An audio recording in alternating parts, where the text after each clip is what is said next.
Olá, tudo bem? Como estão? Tudo legal aí? Então, prosseguindo aqui com as nossas videoaulas, né? Nosso último tema abordado foi o renascimento cultural e o nosso tema de hoje ainda está dentro desse contexto. Nós vamos falar hoje da Reforma Protestante e da Contra-Reforma Católica. Então, lembrando, o mundo lá no século XVI, que é o período que nós estamos estudando hoje, ele vivia essa mudança. A Igreja Católica ela começa a ser contestada tanto de fora como de seus próprios membros. Então, esse momento de mudança da Igreja começa no seu próprio interior. Vamos voltar um pouquinho no tempo, só para a gente ter um panorama melhor. Eu fiz aqui no quadro uma linha do tempo do cristianismo. Então vamos pensar no cristianismo como um ramal de trem, né? Vamos pensar que o cristianismo fosse uma ferrovia. Então vejamos.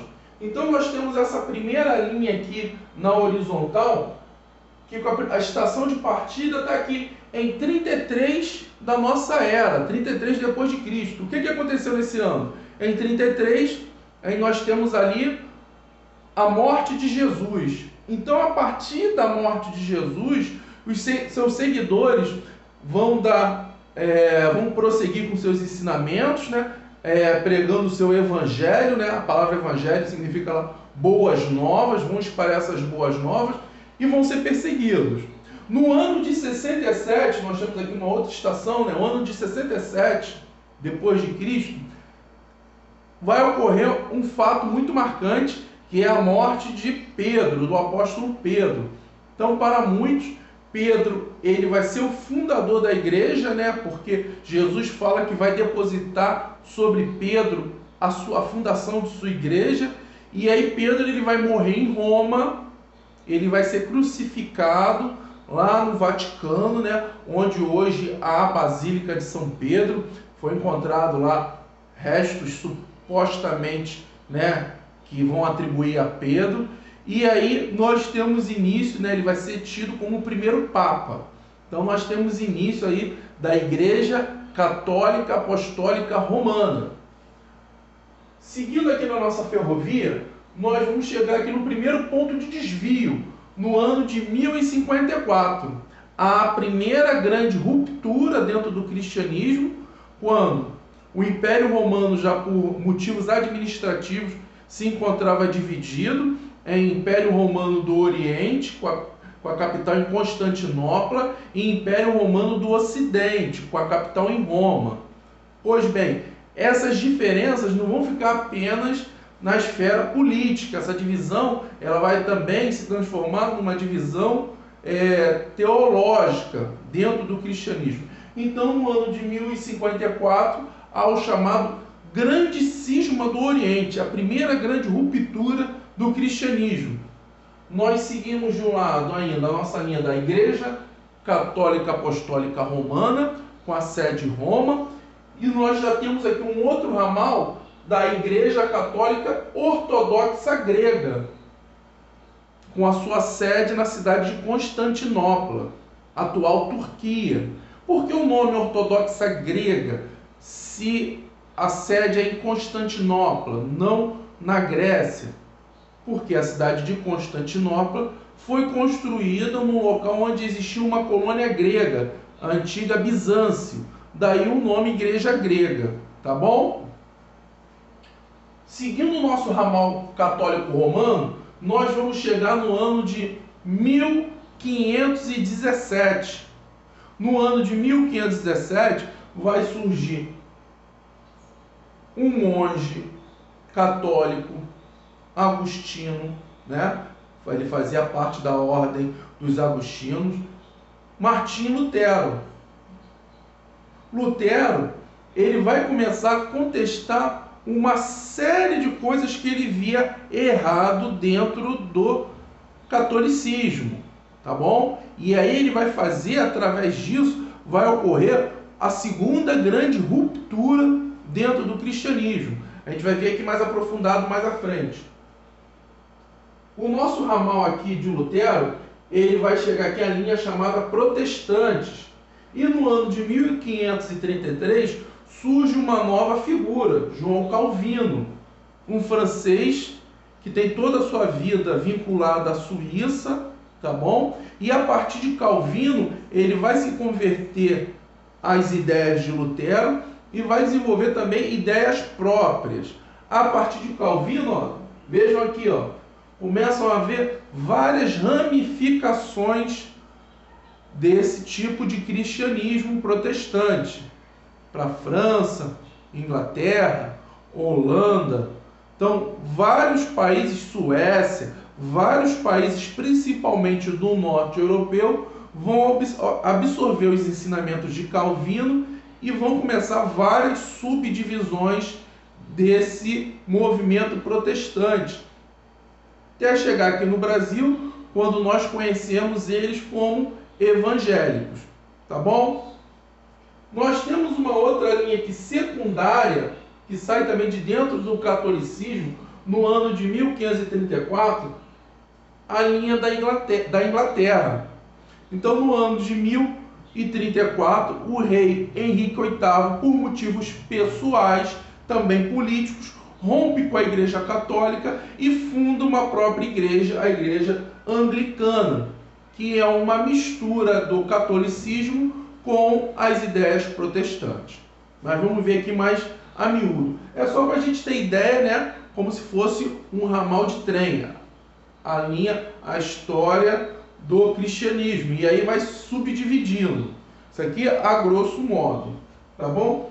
Contexto. Como eu falei no início aqui do nosso vídeo, o contexto é sobre efeitos do renascimento. Então toda aquela busca da razão, o questionamento, até a fé agora tem que ser uma fé mais racional. Não pode ser simplesmente a palavra dos padres, dos bispos e do Papa. Não. Esse ser humano, esse homem da Idade Moderna, ele lembra lá a questão do individualismo? Ele quer pensar por si próprio. Ele quer ter acesso à Bíblia.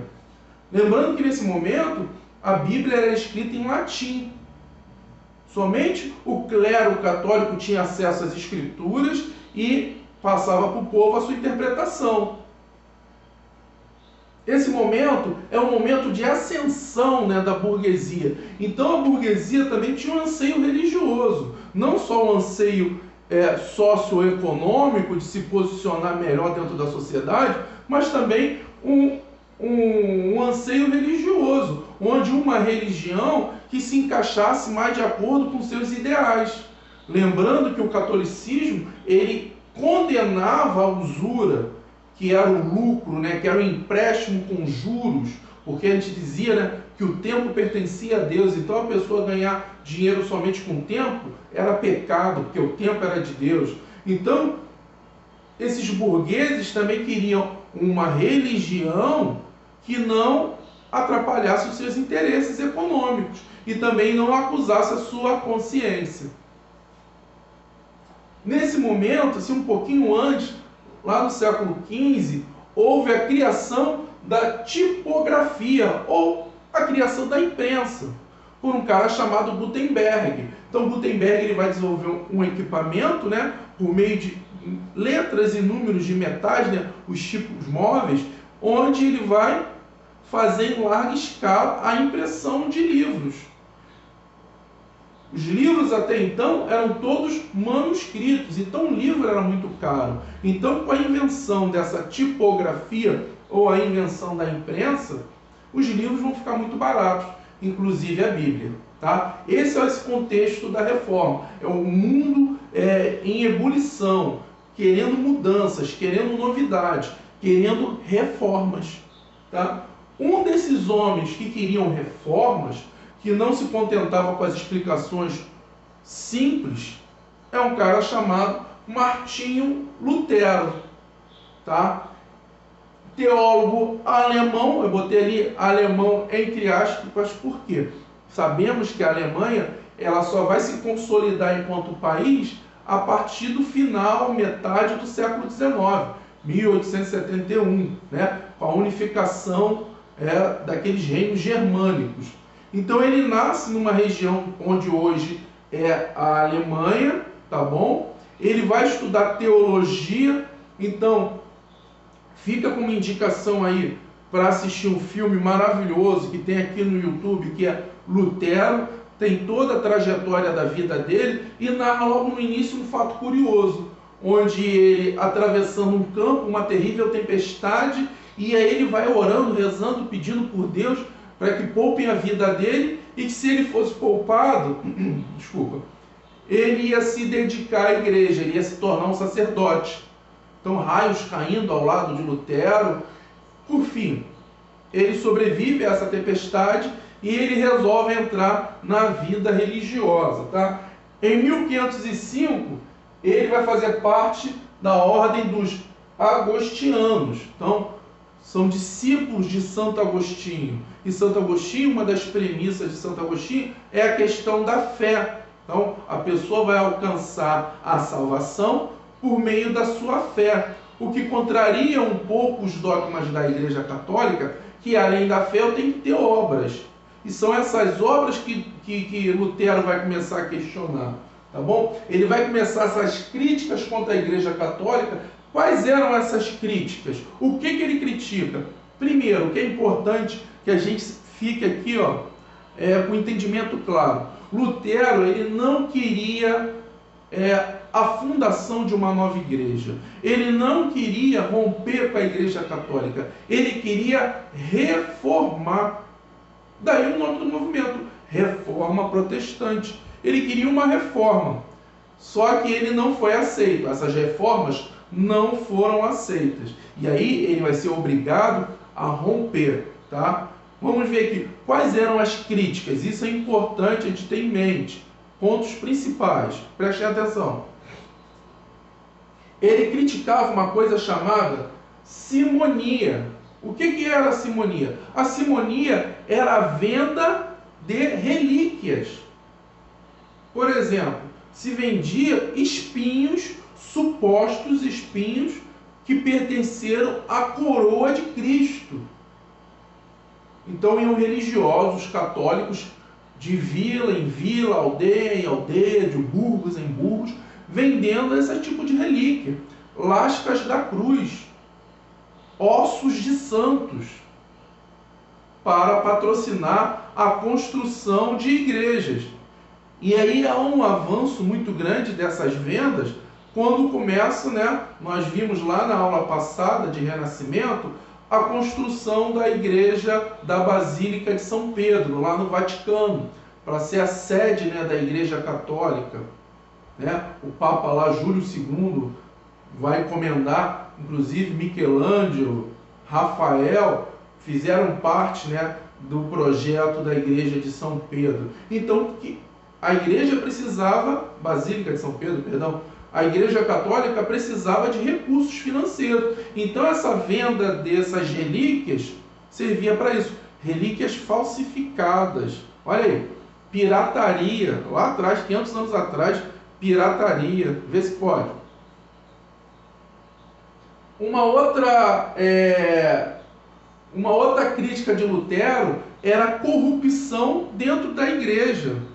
Então, eu vou pregar para você, vamos lá, eu sou um bispo, eu prego para você a pobreza, mas eu vivo no ouro, eu vivo na riqueza, eu vivo da venda de relíquias, eu vivo da venda de indulgências. Lutero ele vai a Roma e ele fica horrorizado com essa venda das indulgências. O que era uma indulgência? Era um documento, uma certidão, que eu comprava o meu perdão, ou comprava o perdão de um parente meu. Então, ele vai se revoltar. Ele, no ano de 1517, ele vai afixar na porta da igreja da cidade dele lá, Wittenberg, as chamadas 95 teses, São 95 pontos em que ele vai contrariar a Igreja Católica, os interesses da igreja. E aí, a partir desse questionamento, começa a haver esse rompimento. Só para se ter ideia, a tese 27, assim, por alto, dizendo assim, numa fala livre, diz que ele achava um absurdo que a indulgência era assim: quando o dinheiro caía lá na lata, no cofre, lá, fazia o barulhinho da moeda caindo no fundo, né, daquele depositário, a alma imediatamente saía do purgatório para o paraíso. Como a gente pode ter fé nisso? Que o dinheiro, o pagamento, vai livrar uma alma do purgatório direto para o paraíso. Ele vai ser totalmente contrário a isso. Tá? 3 anos depois, no ano de 1520, Lutero, ele vai ser excomungado. Ou seja, o Papa Leão X vai expulsar Lutero da Igreja Católica, tá bom? Ele vai ser protegido por alguns nobres ali daquela região germânica, né, do que vem a ser depois a Alemanha. Ele vai trabalhar ativamente na tradução da Bíblia, lá do latim, do grego, para o alemão. E aí começa uma nova controvérsia. Se vocês repararem, a Bíblia protestante, ou dos evangélicos, ela tem 66 livros. Já a Bíblia católica, ela vai ter 7 livros a mais. Então Lutero, ele retira esses livros, ele vai falar que esses livros não fazem parte da Bíblia. Então já começa um novo entendimento, é uma nova visão. É até uma curiosidade vocês pesquisarem. Por quê? Lá na Palestina houve uma reunião de judeus onde eles decidiram não usar a Bíblia que era feita em Alexandria, no Egito, tá? Que é a versão dos 70. A Igreja Católica usa essa Bíblia, então ela tem 7 livros a mais. Então esses rabinos excluíram esses livros, esses 7 a mais, assim, opção deles, né? De um lado, os católicos falam que o Espírito Santo estava lá dos cristãos de Alexandria, né? Daqueles que estavam lá. Do outro lado, dos judeus, né? Perdão, dos judeus. Do outro lado, vamos falar que o Espírito Santo estava do lado desses da Palestina e optaram em não usar esses 7 livros. Então, é uma controvérsia que vai mostrando os pontos de divisão, de ruptura entre protestantes e católicos romanos, tá bom? Depois de Lutero, nós vamos ter um outro grande reformador, que é um cara chamado Calvino, tá? Mas antes de Calvino, eu tenho uma curiosidade aqui, uma observação, já ia pulando, importante. Da onde vem o termo protestante? Então, os nobres daquela região, lá daquela região germânica, eles estavam sendo proibidos de que em cada reino, ducado ou principado, desenvolver a sua própria religião. Então eles protestaram, eles escreveram um documento ao rei do Sacro Império Romano Germânico, eles fizeram um documento de protesto querendo ter o direito da sua própria religião. Isso foi no ano de 1529. A partir de então, começaram a se chamar protestantes, tá bom? Agora vamos retornar a Calvino. Então, um outro nome, um outro reformador extremamente importante vai ser um francês chamado João Calvino. Apesar de ter sido nascido na França, ele vai ter toda a sua carreira na Suíça. Inclusive, ele vai ser governador lá de Zurique, né? Lá na Suíça. E ele vai implantar a religião protestante como oficial e obrigatória. Ele vai até perseguir quem discordasse de suas pregações, de seus novos dogmas, tá? João Calvino, então aqui eu falei que Suíça é o seu local de atuação. Ele vai desenvolver a teologia da predestinação divina. O que significa isso, predestinação divina? Para Calvino, cada pessoa já nascia ou salva ou condenada. Não importava o que a pessoa viesse a fazer, ela já estava ou condenada ou salva. Mas como que a pessoa ia ter certeza, um sinal pelo menos da sua salvação? Por meio do sucesso da sua vida, vamos dizer assim, né? Então aqui, ó, acúmulo de riquezas. Então ele vai prezar muito o trabalho, então trabalho árduo, e a pessoa, conforme fosse trabalhando, ela fosse acumulando riquezas e tendo sucesso em sua vida, é um sinal de que Deus está aprovando aquela pessoa. Ele não vai ser contrário à riqueza, diferente lá da Igreja Católica. Então aqueles burgueses que estavam precisando de uma fé que combinasse com seus interesses, opa, é isso aí que eu quero, vou abraçar. Só que Calvino, ele condenava o luxo. Você poderia ser rico, mas você teria que viver com modéstia, suas roupas, seu modo de vida, não importa a grana que você tenha. Nada de ostentação, hein? Nada de sair com iPhone aí, cordãozão de ouro, não. Modéstia. Tá bom? Essa doutrina, ela vai se espalhar por outras regiões da Europa. Por quê? Todos esses nobres, os burgueses que estavam querendo, poxa, eu tenho dinheiro, eu tenho uma condição legal, por que eu não posso ter? Por que é pecado? Então eles vão ver nessa nova doutrina uma esperança.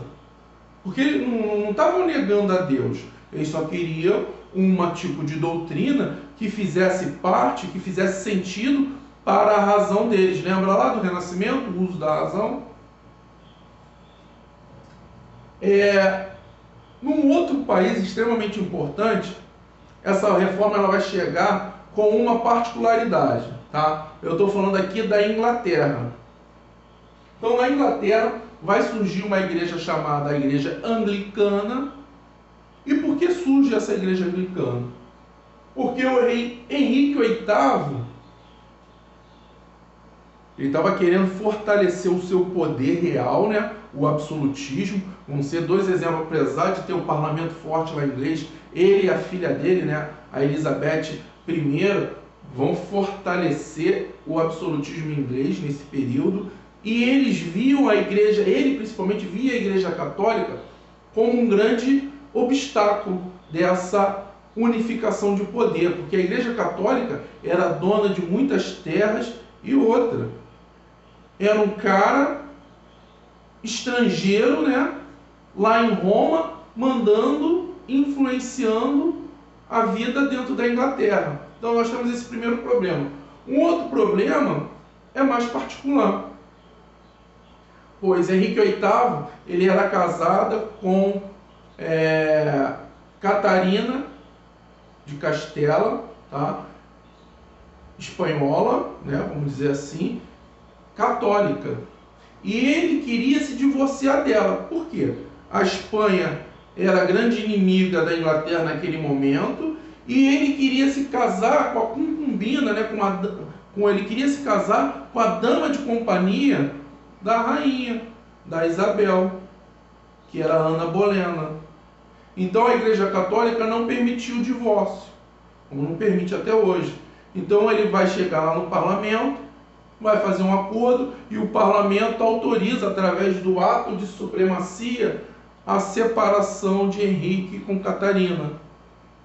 E também nesse momento é fundada a Igreja Anglicana, onde Henrique VIII, o rei, é o chefe dessa nova igreja, e não mais o Papa. Essa igreja é uma mistura de catolicismo com a religião protestante. Tá bom? As igrejas são as mesmas, não mandaram destruir, derrubar, fazer novas igrejas. Quem acompanhou lá, tempo atrás, uns 2, 3 anos atrás, o casamento dos príncipes lá da família real, viu? É na igreja de São Paulo, igreja de São Paulo. Só que não é uma igreja católica, não. Ela é anglicana, ela já foi católica. Só que hoje é uma igreja anglicana, mas é de São Paulo. A igreja católica ia ficar de braços cruzados? Não, e não ficou. Durante esse processo, há a chamada contra-reforma. O que é isso? Um contragolpe, é uma defesa da Igreja Católica. Dentro dessa contra-reforma, dessa defesa, para tentar... Vai chegar um momento em que 40% dos europeus vão professar a fé protestante, não católica. Então vai ficar um número muito parelho, muito próximo. Então, é nesse momento que é criada a Companhia de Jesus, no ano de 1534, ou os jesuítas, por um espanhol chamado Inácio de Loyola, hoje é um santo da Igreja Católica, e os jesuítas, eles são conhecidos como os soldados de Cristo. Tá? A função deles, espalhar o catolicismo. Os jesuítas vão ser muito importantes aqui no território americano, porque nesse momento, estou falando aqui, 1534, estão ocorrendo os descobrimentos, as grandes navegações. Então os jesuítas vão fazer parte desse processo para catequizar os nativos americanos. Na região de Santa Cruz existe um local chamado Jesuíta, onde há uma ponte que foi construída por essa ordem, lá no século XVIII. Tá? O bairro de Santa Cruz era parte de uma enorme fazenda, que era dos jesuítas, a Fazenda Santa Cruz. Uma fazenda que era gigantesca, que ia desde o túnel da Grota Funda até Mangaratiba, e para o interior até Vassouras. A fazenda mais poderosa do Brasil, colônia. Tá bom? À volta da Inquisição, então o Tribunal do Santo Ofício, né?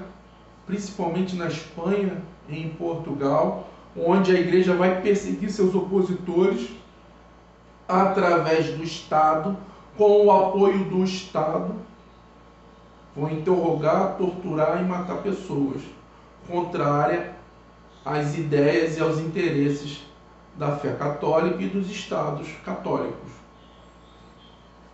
Há também uma coisa chamada Concílio de Trento, numa cidade lá na Itália, que tem esse nome. O concílio é uma reunião de bispos, onde eles vão conversar.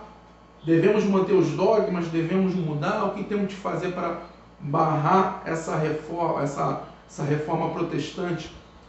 Uma das consequências, uma das resoluções desse concílio vai ser uma proibição de vários livros. Lembra que eu falei lá que a partir de Gutenberg, com a criação da tipografia ou da imprensa, os livros vão ficar populares? Então eu vou ter que começar a proibir. Então é criado o Index Librorum Prohibitorum, latim, né? É um trava-língua. O que é isso? É uma lista de livros proibidos, tá bom, gente?